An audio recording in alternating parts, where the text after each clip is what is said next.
हाँ छात्रों, इसके पहले मैंने व्यवहारिक हिंदी का पाठ पढ़ाना शुरू किया था, जिसका नाम था समाचार जन से जनहित तक। पाठ अभी ख़त्म हो गया, तो अनुक्रमणिका के अनुसार हम जाएंगे, देखेंगे कि पहला पाठ हो गया प्रेरणा, दूसरी कविता हो गई, दूसरा लघु कथाएँ हो गई, उषा की दीपावली, मुस्कुराती चोट, 15 अगस्त कविता हो गई तीसरी। उसके बाद पांचवा जो पद्य है मध्ययुगीन काव्य, उसमें हमने भक्ति महिमा और बाल लीला संत सूरदास जी के देखे। उसके बाद सातवीं कविता है स्वागत है, जिसे हम प्रवासी साहित्य कविता कहते हैं। उसके बाद हमने प्रतीकात्मक कहानी 8वीं तत्सत देखी।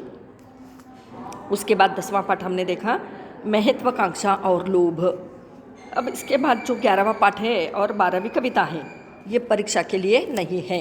फिर से एक बार मैं आपसे कहती हूँ कि ये 10 तक ही पोर्शन है, उसमें से भी 3 नहीं है, हमें चौथा पाठ नहीं है, छठा पाठ नहीं है और 9वीं कविता नहीं है, 12वीं तो नहीं ही है पहले से, लेकिन मैंने एक पाठ जो है तुम्हारे लिए कम कर दिया है, भारती का सपूत।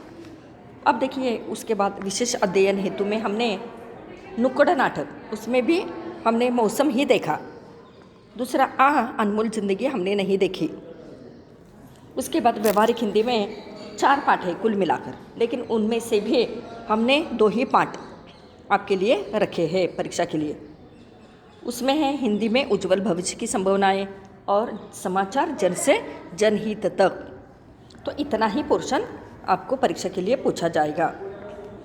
व्याकरण में हमने काल परिवर्तन के बारे में चर्चा की थी।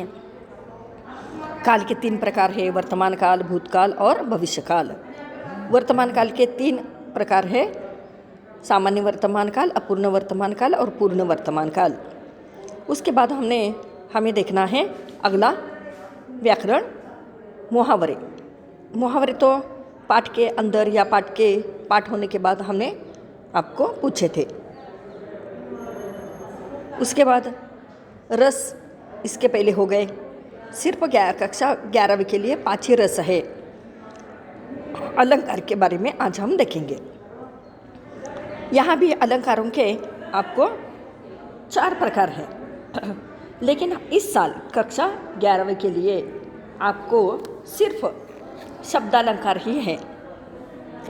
मैं पहले आपको पढ़ती हूँ अलंकार किसे कहते हैं। देखिए, काव्य की शोभा बढ़ाने वाले कारक, गुण, धन अथवा तत्व को अलंकार कहा जाता है। जिस प्रकार स्वर्ग आदि के आभूषणों से शरीर की शोभा बढ़ती है, स्वर्ण माने सोना, सोने के आभूषण पहनने से हमारे शरीर की शोभा बढ़ती है, उसी प्रकार जिन साधनों से काव्य की सुंदरता में अभिवृद्धि होती है, यहाँ अलंकार की उत्पत्ति होती है। तो इस तरह से देखेंगे, अलंकारों के 3 प्रकार हैं, 3 भेद है, शब्दालंकार, अर्थालंकार और उभयालंकार। तो इसमें हमें सिर्फ इस साल कक्षा 11वीं के लिए शब्दालंकार ही है। आगे हम कक्षा 12वीं में अर्थालंकार देखने वाले हैं, लेकिन इस साल तो हमें सिर्फ शब्दालंकार ही है। उसके 4 प्रकार हैं। देखिए छात्रों, यहाँ फिर से एक बार मैं बताती हूँ कि तुम्हें सिर्फ पहचानना है ये कौन सा अलंकार है, बाकी कुछ व्याख्या याद रखने की आवश्यकता नहीं है, सिर्फ समझ लो व्याख्या को। तो शब्दालंकार में 4 प्रकार है शब्दालंकार के। अब देखिए, पहला है अनुप्रास अलंकार। देखिए, उसके बाद है अगला अलंकार यमक अलंकार। उसके बाद तीसरा है श्लेष अलंकार और चौथा है वक्रोक्ति अलंकार। 4 ही अलंकारों के प्रकार आपको यहाँ कक्षा 11वीं के लिए आने वाले हैं, और उसमें से आपको पहचानना है कि ये कौन सा अलंकार का उदाहरण है। देखिए, अब एक एक करके हम देखेंगे कि पहला है अनुप्रास अलंकार। अनुप्रास अलंकार किसे कहते हैं? देखिए व्याख्या अनुप्रास अलंकार की। अनु का अर्थ है पीछे पीछे चलना, इस अलंकार में वर्णों की आवृत्ति होती है, माने बार बार वर्ण जो है, एक ही शब्द जो है बार बार उस पद्य में, उस काव्य में आता है, उस वर्ण का बार बार प्रयोग किया जाता है।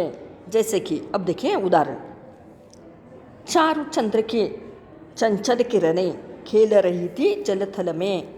चारु चंद्र की चंचल किरणें खेल रही थी जल जल में। अब यहाँ पर देखिए च का बार बार प्रयोग हुआ है, च शब्द का बार बार प्रयोग हुआ है, इसीलिए यहाँ अनुप्रास अलंकार तुम लिख सकते हो। अगला उदाहरण देखिए यहाँ पर, तरनी तनुजा तट तमाल तरुवर बहु छाए। फिर से एक बार देखिए, तरनी तनुजा तट तमाल तरुवर बहु छाए। अब इस उदाहरण में आपको त का उल्लेख जो है, त वर्ण की आवृत्ति जो है बार बार दिखाई देगी, तो इसलिए यह अलंकार कौन सा है? अनुप्रास। तो इस तरह से तुम्हें नीचे क्या लिखना है? यह अलंकार अनुप्रास है, अनुप्रास अलंकार, इतना ही आपको लिखना है। इसके बाद हम देखेंगे अगला जो उदाहरण है, दूसरा प्रकार अलंकार का, वो है देखिए यमक अलंकार। यमक अलंकार की व्याख्या आप देखिए, किसे कहते हैं यमक अलंकार? तो जिस काव्य में एक ही शब्द की आवृत्ति हो, एक ही शब्द की आवृत्ति हो और प्रत्येक बार उस शब्द का अर्थ अलग हो। अब देखिए यहाँ पर प्रत्येक शब्द का अर्थ जो है अलग होता है, वहाँ यमक अलंकार होता है। पहले में हमने एक ही वर्ण की आवृत्ति बार बार होती है तो उसे अनुप्रास कहा। अब यहाँ यमक अलंकार में क्या होता है? एक ही शब्द की आवृत्ति बार बार होती है, लेकिन उसका अर्थ जो है क्या होता है? प्रत्येक बार उसका अर्थ अलग होता है। जैसे देखो, कनक कनकते 100 गुनी मादकता अधिकाय, यही खाए बौराए नर उही पाए बौराए। अब यहाँ पहले कनक का अर्थ है धतूरा। अब देखो यहाँ 2 बार कनक शब्द का प्रयोग हुआ है, लेकिन 2 कनक शब्द जो है अलग अलग है। पहले कनक शब्द का अर्थ है धतूरा, जो कि एक फल है और वो खाने से आदमी पागल हो जाता है, ऐसे कहा है। दूसरा कनक है, उसका अर्थ है सोना, माने धातु। सोना यानी धन पाने पर भी मनुष्य मद में पागल हो जाता है। बहुत ज़्यादा धन हासिल होने के बाद इंसान लालची होता है और उसी गर्भ में पागल होता है। कनक शब्द के यहाँ 2 अर्थ होने के कारण यहाँ यमक अलंकार है। अब आगे देखिए दूसरा उदाहरण, कबीरा सोई पीर है जे जाने पर पीर। यहाँ भी 2 बार पीर का उल्लेख हुआ है, आवृत्ति हो गई है 2 बार, लेकिन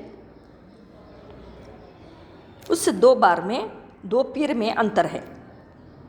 जे पर पीर न जानई सो काफिर बेपीर। अब देखो यहाँ पर पीर शब्द के यहाँ 2 अर्थ है।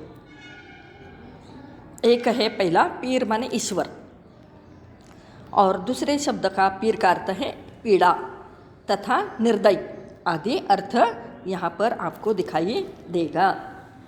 अब दूसरा जो अलंकार है, तीसरा अनुप्रास पहले देखा, दूसरा हमने यमक देखा, अब तीसरा है श्लेष अलंकार। अब यह श्लेष अलंकार में के उदाहरण देखिए, या उसकी पहले व्याख्या हम देखेंगे। श्लेष अलंकार तीसरा देखिए, जहाँ किसी काव्य में एक ही शब्द की आवृत्ति बार बार हो किंतु प्रत्येक शब्द के अलग अर्थ निकलते हो, वहाँ श्लेष अलंकार होता है। फिर से एक बार देखिए, जिस काव्य में किसी एक शब्द के 2 या 2 से अधिक अर्थ छिपे हुए होते हैं और प्रत्येक शब्द के अलग अलग अर्थ निकाले जा सकते हैं, वहाँ श्लेष अलंकार होता है। अब देखिए उदाहरण, रहीवन पानी राखिए बिन पानी सब सून। रहीमन पानी राखिए बिन पानी सब सून, पानी गए न उबरे मोती मानुस चून। अब देखिए यहाँ पर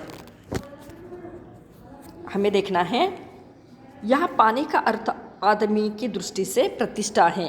पानी रखना माने प्रतिष्ठा रखना। मोती की दृष्टि से कांति है। चमक और चूने की दृष्टि से जल है यहाँ पर। इसी तरह से जीवन का अर्थ जीवन और पानी है। देखो, तो इसी प्रकार हमने यहाँ अलग अलग अर्थ जो है यहाँ पर देखे। एक ही शब्द के दो या दो से अधिक अर्थ छिपे हुए होते हैं, उसे श्लेष अलंकार कहते हैं।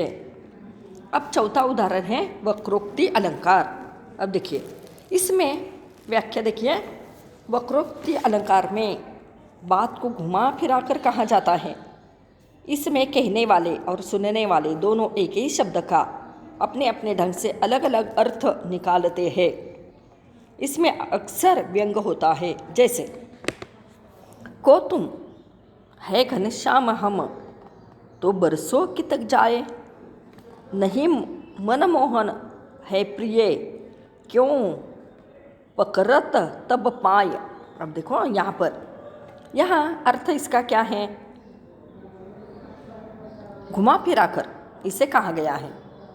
राधा कृष्ण से चिढ़ाने के अंदाज में पूछती है कि तुम कौन हो। देखो, घनश्याम को पूछती है तुम कौन हो। वे अपना नाम बताते हैं घनश्याम। राधा घनश्याम का अर्थ काला बादल लगाती है। अब देखो, यहाँ पर एक अर्थ हो गया काला बादल। घनश्याम का अर्थ है घन माने काला और श्याम माने काला और घन माने बादल। घनश्याम माने काला बादल। और कहती है कि कहीं और जाकर बरसो तुम, माने यहाँ कृष्ण का नाम घनश्याम है, लेकिन वो चिढ़ाने के लिए क्या कहती है, तुम कहीं जाकर बरसो, हे काले बादलो तुम कहीं जाकर बरसो। अब वे अपना नाम, फिर वे राधा को अपना नाम क्या बताते हैं, मनमोहन। तो वे कहती है मनमोहन, तो वे कहती है तो फिर पाँव पकड़कर किसी को फुसलाए जाकर, मनमोहन मन को मोहने वाले। देखो, तो यहाँ राधा कृष्ण से कहती है कि अगर तुम मनमोहन हो तो फिर पाँव पकड़कर किसी को फुसलाओ जाकर। तो इसी प्रकार हमने यहाँ अलंकार के 4 उदाहरण देखे, अनुप्रास, यमक, श्लेष और वक्रोक्ति। तो तुम्हें सिर्फ यहाँ उदाहरण दिए जाएंगे और नीचे प्रश्न कैसे पूछा जाएगा, देखो कि अलंकार पहचानिए, ऐसे आपको प्रश्न दिया जाएगा और एक काव्य की पंक्ति दी जाएगी। तो तुम्हें सिर्फ नीचे लिखना है ये अनुप्रास अलंकार है, यह यमक अलंकार है, या श्लेष अलंकार है, या कि वक्रोक्ति अलंकार है। तो इस तरह से देखिए छात्रों, हमने इसके पहले रस देखे थे और अलंकार, जो तुम्हारे पाठ्य पुस्तक में 38 पन्ना जो है यहाँ तुम्हें देखने के लिए मिलेंगे। उसके बाद यहाँ 2 अलंकारों का उदाहरण दिया है। इसके बाद आपको देखना है पन्ना क्रमांक। देखिए अगला जो है वो है पन्ना क्रमांक 49, उसमें तुम्हें 2 अलंकार का उल्लेख, व्याख्या वहाँ पर दी गई है, उसके उदाहरण जो है दिए हैं। बस इतना ही ग्रामर जो है तुम्हें परीक्षा के लिए पूछा जाएगा। तो इस तरह से अब हमारा लगभग सारा पोर्शन ख़त्म हो गया है। फिर से एक बार मैं बताती हूँ कि यहाँ व्याकरण हो गया, उसके बाद गद्य पद्य हो गया, विशेष अध्ययन हेतु हमने नुक्कड़ नाटक मौसम देखा, व्यवहारिक हिंदी में हमने 2 पाठ देखे, हिंदी में उज्ज्वल भविष्य की संभावनाएं और समाचार जन से जनहित तक। तो इतना ही पोर्शन तुम्हें परीक्षा के लिए पूछा जाएगा। धन्यवाद।